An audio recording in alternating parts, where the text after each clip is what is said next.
기도하겠습니다. 하나님 말씀은 신약성경 에베소서 3장이 되겠습니다. 신약성경 에베소서 3장 1절에서 6절, 신약성경 312쪽 에베소서 3장 1절에서 6절까지 저와 여러분이 한 절씩 교독하시겠습니다. 이러므로 그리스도 예수의 일로 너희 이방인을 위하여 갇힌 자 된 나 바울이 말하거니와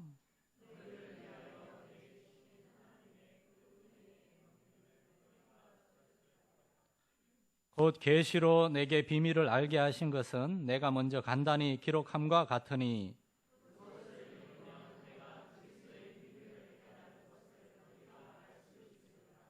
이제 그의 거룩한 사도들과 선지자들에게 성령으로 나타내신 것 같이 다른 세대에서는 사람의 아들들에게 알리지 아니하셨으니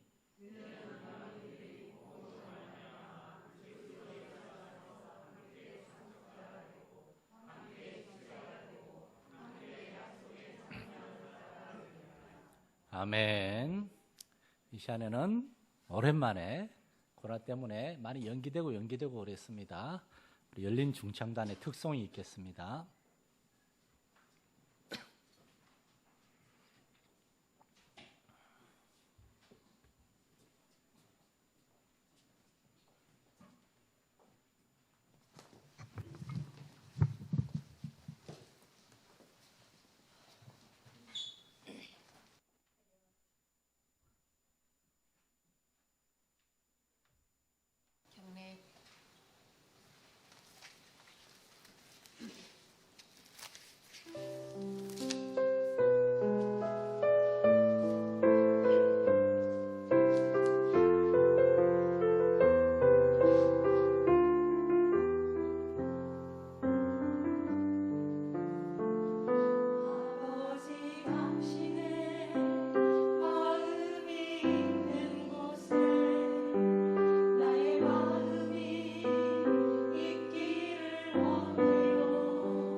귀한 찬양 감사드립니다.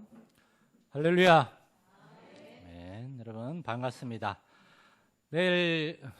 오늘은 폭풍 전야인지 아침에 해가 비치던데 오늘 밤부터 바람이 불고 내일하고 모레 이제 태풍이 심하게 올 거라는데 아침에 그런 생각이 들더라고요. 마음 같아서는 우리나라 말고 일본으로 확 지나갔으면 좋겠지만 일본에도 제 친구 선교사님도 계시고 주를 믿는 분들이 많이 계시니까 그냥 대한해협으로 그냥 약하게 싹 지나갔으면 좋겠다. 그게 기도 제목입니다.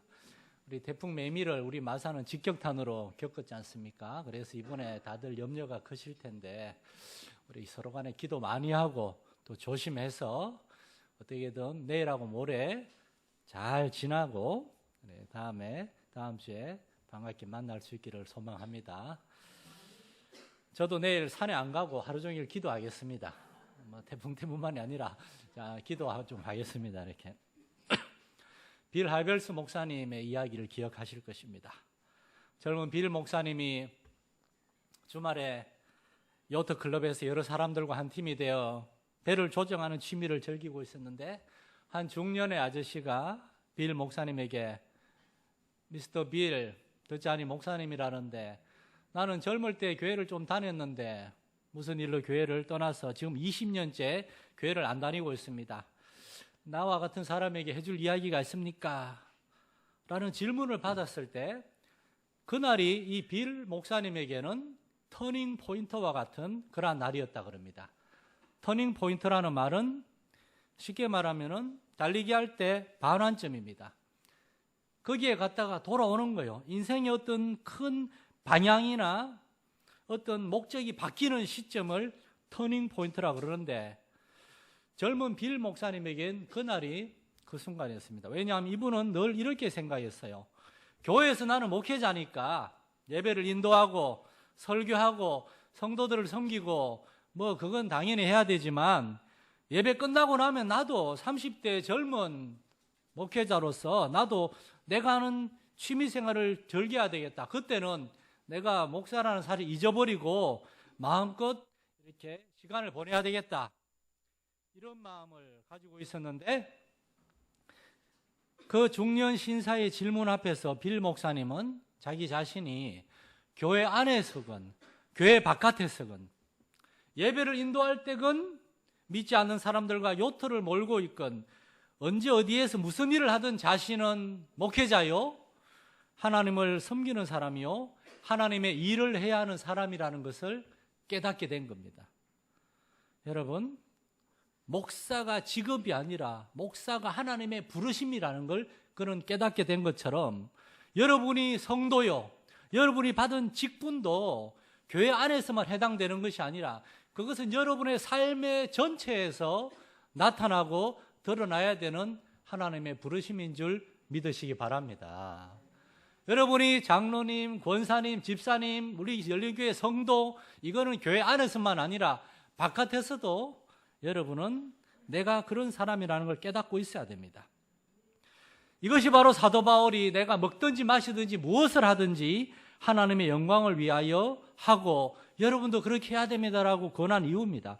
우리가 어디에 있든 어디에서 무슨 일을 하든지 거기에서 우리는 하나님의 영광을 위하여 숨쉬고 있고 살고 있고 일하고 있는 겁니다. 이것을 위해서 하나님이 그 아들 우리에게 보내셨고 예수님 안에서 우리는 새로운 생명을 얻었고 새로운 삶을 살게 된 겁니다. 제가 대학원 다니면서 서울서 김천까지 이제 부천에서 출발하면 5시간이 걸립니다.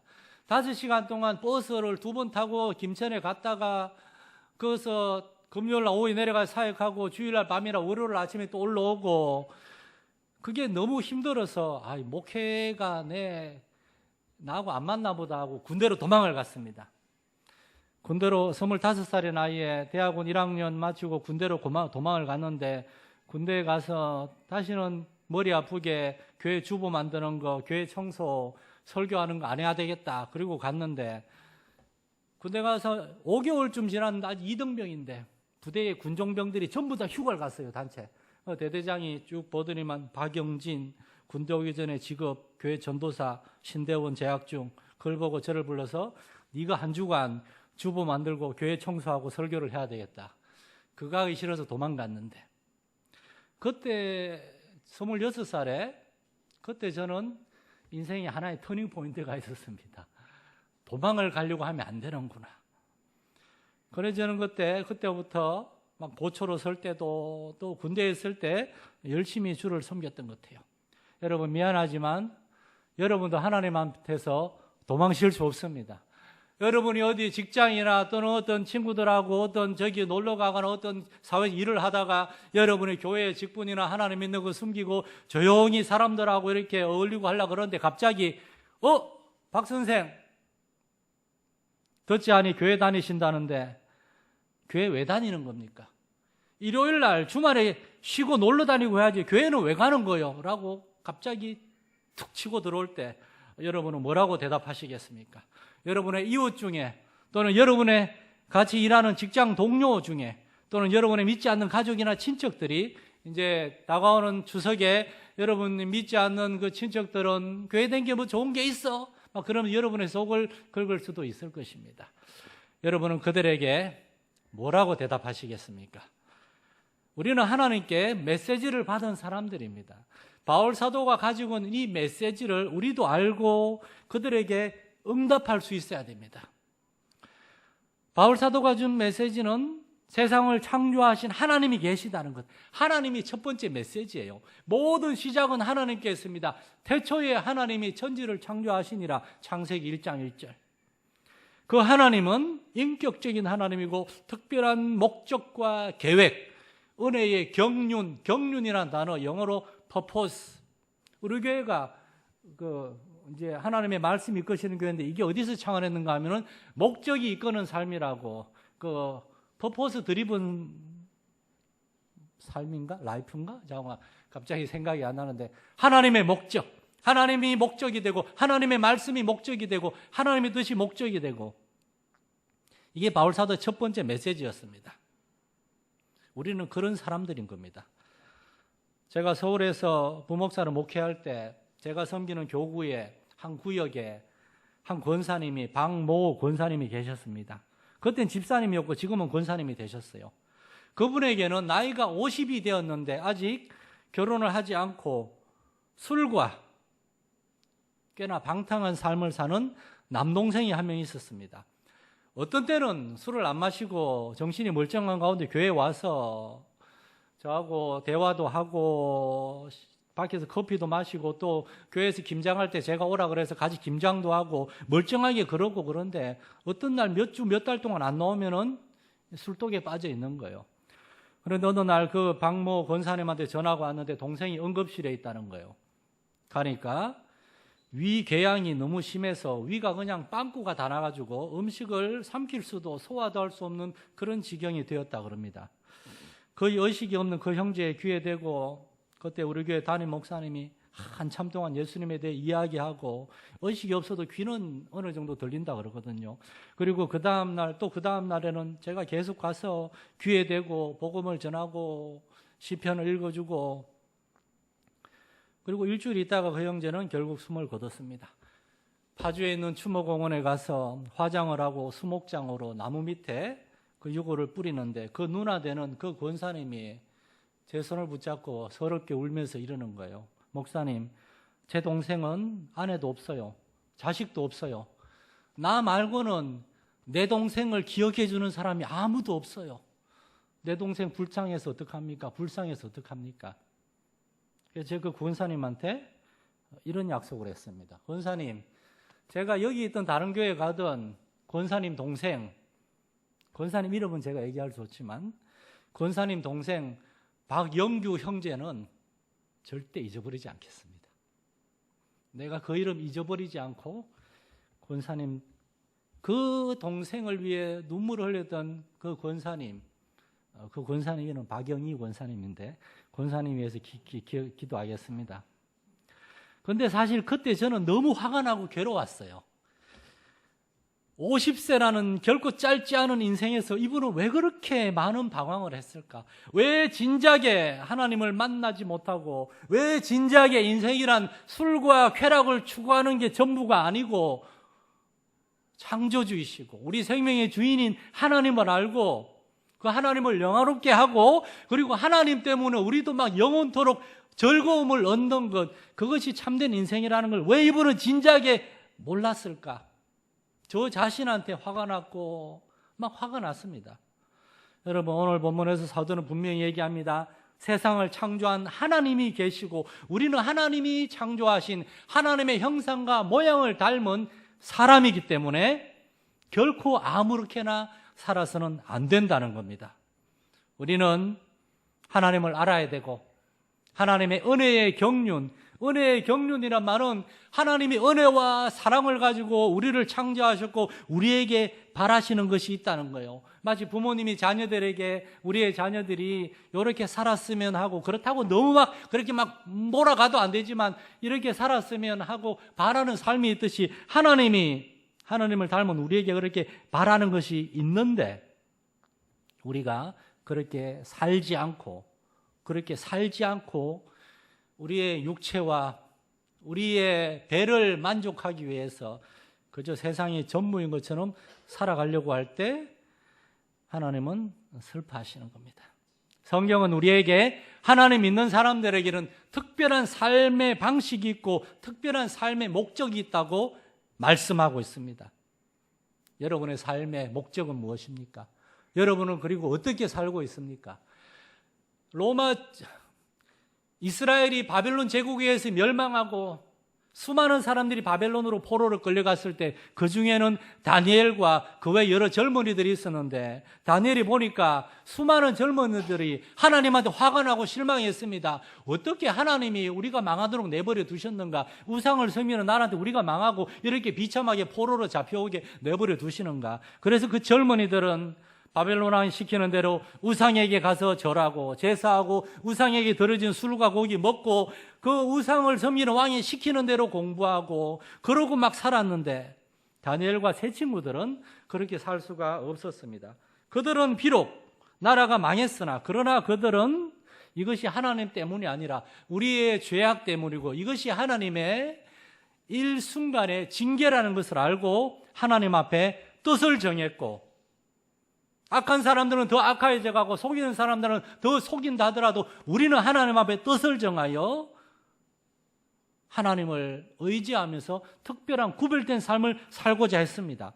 그때 하나님은 이 바벨론 땅에서 여러분 바벨론 땅에 포로로 잡혀간 젊은이들 수만 명 중에 우리가 아는 사람은 4명밖에 없습니다. 다니엘, 사드락, 메삭, 아벳느고 다니엘과 세 친구 4명. 왜냐? 그 4명이 뜻을 정하여 하나님께 헌신했을 때 하나님이 그들에게 지혜를 주시고 복을 주시고 그들이 그 바벨론에서 정치가로서 성공하게 하시고 그들을 통하여 그 땅의 수많은 이스라엘 백성들에게 하나님이 살아계시다는 것을 보여주셨고 말로는 하나님을 섬긴다고 하지만 사실은 세상이 알아주는 율법학자가 되어서 부와 명성을 얻고 싶어하던 한 젊은이가 있었습니다. 이 젊은이가 어느 날 하나님을 만났고 그동안 자기가 알고 추구해왔던 삶이 사실은 하나님과는 상관없이 철저히 인간적이고 세속적이고 탐욕에 기초한 삶이었음을 깨닫고 이 젊은이는 이제 성경이 증거하는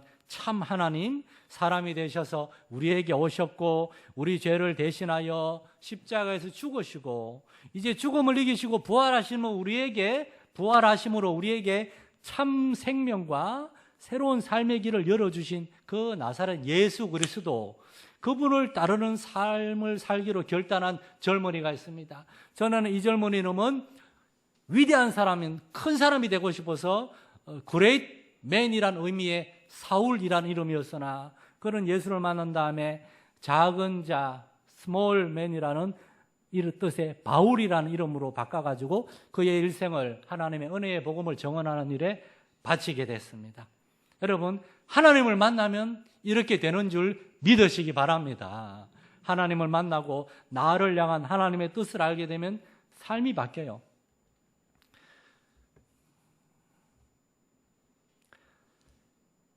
(1800년대) 말에 캐나다에서 의사로서 안정되고 풍요로운 삶을 살 수 있었으나 태평양 건너 조선이란 나라에 선교사가 필요하고 의사가 필요하다는 얘기를 듣고 신혼여행을 조선으로 떠나와서 조선에 와서 열심히 복음을 전하다가 5년이 지난 후에 그만 전염병에 걸려서 세상을 떠난 윌리엄 제임스 홀 선교사, 그가 죽으면서 자기 아내 로제타 홀 선교사님과 자기의 4살 된 아들 셔우도 홀 앞에 앉혀놓고 그가 마지막으로 한 말이 조선을 더 많이 사랑하고 조선 사람들을 더 많이 섬기고 싶었어. 이 말을 남기고 세상을 떠난 그 아버지를 기억하면서 여러분, 하나님도 없이 오직 육체의 쾌락과 만족을 추구하며 정신없이 죄악된 삶을 살다가 여전히 술에 취해 죄악에 취해 세상 재물과 부와 성공에 취해 그렇게 살다가 억지로 그러다가 끌려가듯이 세상을 떠나는 그 죽음과 얼마나 다릅니까? 그 아버지의 죽음을 지켜본 4살짜리 꼬마 셔우드 홀이 캐나다에 돌아가서 공부를 하고 대학에 가서 아버지와 같이 의과대학 의사가 되었습니다. 그리고 나한테 의사를 졸업하고 의사 면허를 따자마자 역시 자기와 같이 의사이고 선교의 비전을 가진 마리아 성 아내와 함께 다시 조선으로 옵니다. 그리고 조선에서 아버지의 무덤이 있는 조선에, 그리고 이 셔우드 홀의 여동생도 조선에서 어릴 때 죽었어요. 아버지와 여동생이 무덤이 있는 조선에 와서 25년 동안 조선에서 복음을 전하고 병을 고치고, 특별히 그 당시 우리나라 사망 원인 1위였던 결핵을 해결하기 위해서 크리스마스 씨를 만들어가지고 그 씨를 사면은 그 돈을 가지고 결핵 퇴치를 위한 약과 병원을 만드는 이 크리스마스 씨를 만든 사람이 셔우드 홀 선교사인데 25년 동안 선교사로 일하다가 일본에 의해서 쫓겨나게 됐어요. 그러자 다시 캐나다로 돌아가서 산 것이 아니라 이번에는 인도로 가서 15년 동안 더 인도에서 은퇴할 때까지 복음을 전하다가 은퇴해서 미국에서 캐나다에서 돌아가실 때 내 아버지와 어머니와 내 여동생의 무덤이 있는 조선에 나를 묻어주시오. 그래서 죽은 다음에 셔우드 홀 선교사의 시신은 서울의 양화진 외국인 선교사 묘지에 와서 윌리엄 제임스 홀 선교사 가족 묘가 있어요. 그들은 어떻게 그런 삶을 살 수가 있었을까요? 세상을 창조하신 하나님을 만났기 때문에. 그래서 그들은 새로운 삶을, 이제는 자기 자신을 위한 삶이 아니라 하나님을 위한 삶을 드리기로 헌신한 겁니다. 우리가 그렇게 하나님 앞에 우리 자신을 돌아보고 우리의 자녀들에게 이러한 하나님이 우리에게 주신 은혜의 경륜, 하나님의 은혜의 목적을 가르쳐주고 도전할 수 있는 저와 여러분 될 수 있기를 축원합니다. 오늘 사도는 이제 마지막으로 3번째 진리를 우리에게 얘기합니다. 세상을 창조하신 하나님이 계시고 하나님은 우리에게 특별한 은혜의 경륜, 계획이 있다는 걸, 그래서 우리는 그걸 알아야 돼요. 그리고 그것은 오직 하나님의 말씀을 통해서 알게 되는데 그 결과 어떻게 되느냐? 오늘 6절 말씀에 이는 이방인들이 복음으로 말미암아 그리스도 예수 안에서 함께 상속자가 되고 함께 지체가 되고 함께 약속에 참여하는 자가 됨이라. 이 문장에서 가장 중요한 단어는 여러분 뭐라고 생각하십니까? 바로 함께입니다. 함께. 사도는 그냥 그리스도 예수 안에서 상속자가 되고 지체가 되고 약속에 참여하는 자가 된다라고 할 수도 있었는데 함께라는 말을 3번이나 얘기합니다. 왜냐? 예수님이 복음을 가지고 우리에게 오시기 전에는 우린 결코 함께할 수 없었거든요.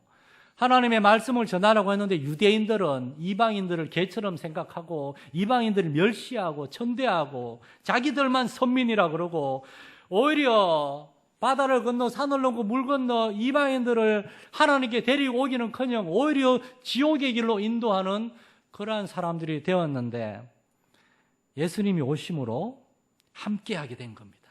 함께하게 된 겁니다. 이방인들이 하나님 모르던 불신자들이 우리와 함께하는 상속자, 지체, 약속의 참여자가 된 겁니다. 이방인이라는 말은 원래 그 뜻은 달을 이 그리고 방자가 나라 방자입니다. 이방인은 쉽게 말하면 다른 나라 사람, 우리나라가 아니고 다른 나라 사람이라는 거예요. 유대인들은 자기들만 하나님 나라 속해 있고 이방인들은 하나님 나라에 속해 있지 않다는 걸 강조하기 위해서 이방인이라고 불렀어요. 우리가 이방인이었습니다. 하나님 안 믿는 사람이 이방인입니다. 그런데 사도는 말합니다. 복음으로 말미암아, 이 말미암아라는 말은 통하여, 복음을 통하여 이방인들이 그리스도 예수 안에 들어오게 됐다고. 이것이 복음의 능력입니다. 복음을 통해서 우리하고 상관없고 하나님 나라 바깥에 있던 사람들이 하나님 안으로 들어와서 이제 그리스도 예수 안에 속하게 된 겁니다. 형제와 자매가 됐고 가족이 된 겁니다. 사도가 2장에서 계속 얘기하고 있는 하나님의 권속이 된 겁니다. 여러분, 이게 무슨 의미인지 우리는 잘 모르시는 것 같아요. 여러분, 우리 중에 대부분은 10년 전에 서로 잘 몰랐던 분이잖아요. 그럼 여기에서 가족이 됐습니다. 그들이 어려움을 겪고 그들이 아프고 그들의 집안에 어려운 문제가 생기면 얼마나 안타까워하고 기도하고 염려하고 어떤 경우에는 가족보다 더 돌보는 그런 사람들이 어떻게 그렇게 될 수가 있었을까요? 우리 교회 소원하는 5가정의 선교사님들 사실 여러분 잘 모르시잖아요. 그 중에 한 분은 사실 전 아직까지도 전화 통화만 많이 했지 본 적이 없어요. 그러나 우리가 아는 것은 그분들이 주의 복음을 들고 미얀마로, 인도네시아로, 아프리카로, 티니지로 떠났고 거기에서 그들이 우리를 대신하여 거기에 있는 더 이방인들에게 복음을 전하고 있다는 사실입니다. 우리가 나중에 이제 코로나 다 잠잠해지고 여러분 이제 다 같이 어린이들, 학생들, 우리 어른들 이렇게 단기 선교 여행을 가서 거기에 가면은 그 미얀마에, 그 인도네시아, 아프리카에 우리가 처음 보는 막 얼룩덜룩하고 시커먼 사람들, 그런데 그들이 우리에게 다가와서 막 손을 잡고 우리를 안아주려고 할 때 여러분 막 이렇게 막 피하지 마시기 바랍니다. 제발 그러지 마세요. 그들은 우리를 잘 알고 있습니다. 우리가 그들에게 헌금하고 있고 그들을 위해 기도하고 있고 그들에게 하나님에 대해서 전할 수 있는 선교사님을 보내준 것을 알고 있습니다. 저희가 말레이시아에 살 때 2002년에 말레이시아에 처음에 갔는데 2002년에 말레이시아에 가서 21살짜리 한 자매를 알게 됐습니다. 우리가 말레이어를 영어도 배우고 현지 적응 훈련하는데 우리 차가 없고 하니까 시장도 못 가고 그 21살짜리 아가씨가 차를 몰고 와서 우리를 태워주고 그러다 빵꾸 나가지고 차 빵꾸를 죄송합니다. 펑크가 나가지고 타이어를 갈아야 되는데 갈 줄을 몰라 제가 막 이렇게 옆에서 막 그 펌프로 해가지고 타이어를 갈아주고 그 자매가 2003년에 한국에 잠깐 놀러 와서 우리 장모님 댁에도 있다가 해필이면 그때 또 그 9월 달에 부산에 놀러 갔다가 그때 태풍 매미가 찾아왔을 때 부산에서 살려주세요 막 전화를 하고 그랬었는데 우리가 말레이시아에 다시 갔을 때 우리 아이들이 어릴 때 와서 보고 그런데 이 자매가 몇 년 전에 우리 저쪽에 옛날 안디오교회 시절에 와가지고 막 그때 교제하고 사진도 찍었는데 이 폴린이라고 하는 자매가 한국 청년하고 펜팔을 해서 사랑을 하게 됐어요.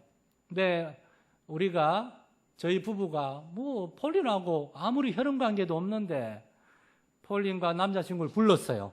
옛날에 교방동 살 때 우리 집에 와서 그 남자 어떤 애인가 이렇게 폴린을 책임질 수 있는 애인가 지켜보면서 그리고 폴린이 그 형제와 결혼할 때 전라도 군산에 있는 교회에서 결혼할 때 저희 가족이 가가지고 폴린 아버지도 왔었지만 한국말 못하시니까 또 교회를 안 다녀요. 제가 결혼식에 기도하는 그러한 특권을 또한 갖게 됐고 그런데 39에 결혼한 이 폴린이 지금 42살인데 2주 전에 아기를 낳았습니다. 말레이시아 가서 아기를 낳았는데 작년 말에 임신해서 아기 사진을 보내왔는데 저희 부부가 그걸 보면서 얼마나 감격하고 우리 손자도 손녀도 아니지만은 딸아이인데 얼마나 감격하고 얼마나 감사한지 우리 가족 다 그걸 보면서 하나님께 감사하고 어떻게 이방인이고 말레이시안 중국인이고 모르던 그 사람에 대해서 이렇게 사랑하는 마음 염려하고 걱정하고 이런 마음이 어떻게 이런 게 가능할까요? 여러분 이것이 참으로 신비가 아닙니까? 한때 서로 간에 전혀 몰랐던 우리가 하나님 안에서 같이 하나님의 복을 받는 상속자 자녀가 되고 그리고 지체, 영어로 브랜치, 가지, 가족입니다. 예수 그리스도의 몸된 교회의 형제가 되고, 그리고 하나님의 구원의 은혜의 약속에 함께 참여하는 동역자가 되고, 우리가 서로가 그렇게 되고, 이번 주일날 여기 앞에 고인옥 집사님이 호주에 가세요. 두 딸 보러 3주간 갔다 올 겁니다. 여러분 기도 많이 해 주십시오. 저희가 말레이시아에 살 때 그 딸아이들 어릴 때부터 크는 걸 봐왔는데, 이제 장성해서 호주에서 둘만 사는데 잠깐 보러 갑니다. 그 아이들은 우리한테는 딸과 같은 그런 아이들이에요. 전 여러분의 자녀들을 다 알고 있고 뭐 하고 있는지도 알고 있고 기도하고 많이 부족하지만 어떻게 이런 일이 가능할 수가 있는가? 하나님께서 우리에게 예수님을 보내줬기 때문에, 그 예수님이 예수님하고 아무 상관이 없는 이방인이었던 하나님을 거역한 원수요 죄인이요 무능력한 우리를 사랑하셔서 우리를 품으시고 우리 대신 죽으셨기 때문에, 우리도 예수님을 믿는다면 그 예수님의 사랑 때문에 우리도 다른 사람들을 그렇게 바라볼 수 있고 사랑할 수 있게 되는 줄 믿으시기 바랍니다.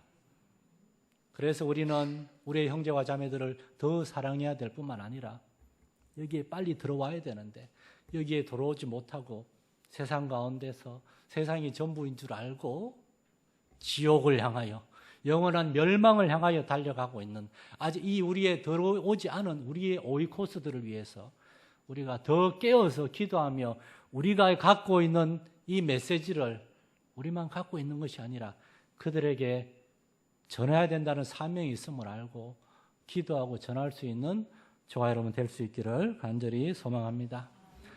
하나님 아버지, 사도는 로마의 감옥에서 이제 죽음을 눈앞에 두고 에베소 성도들에게 정말 눈물을 흘리며 피 끓는 심정으로 하나님의 이 놀라운 메시지를 전했습니다. 하나님이 계십니다. 우리는 하나님의 사랑을 받아서 하나님을 닮아서 창조된 소중한 존재입니다. 우리는 하나님을 알아야 되고 하나님 안에서 특별한 삶을 살아야 됩니다. 이 진리의 메시지를 우리에게 주셔서 우리가 깨닫고 이제 하나님 나라 안에서 함께 가족이 되고 지체가 되고 형제와 자매가 되게 하심을 감사드립니다. 오 하나님이여, 서로를 사랑하되 우리도 예수님처럼 뜨겁게 하나님 아버지의 마음으로 사랑하게 하여 주시옵소서. 그리고 아직도 이 우리 안에 들지 아니한 사람들, 세상을 향하여 영원한 멸망을 향하여 정신없이 달려나가고 있는 우리의 오이코스들을 우리가 마음에 품고 기도하게 하여 주옵소서. 때를 어떤지 못 어떤지 말씀을 전할 수 있는 우리 성도들 되게 하여 주옵소서. 우리 주 예수님의 이름으로 기도드립니다. 아멘.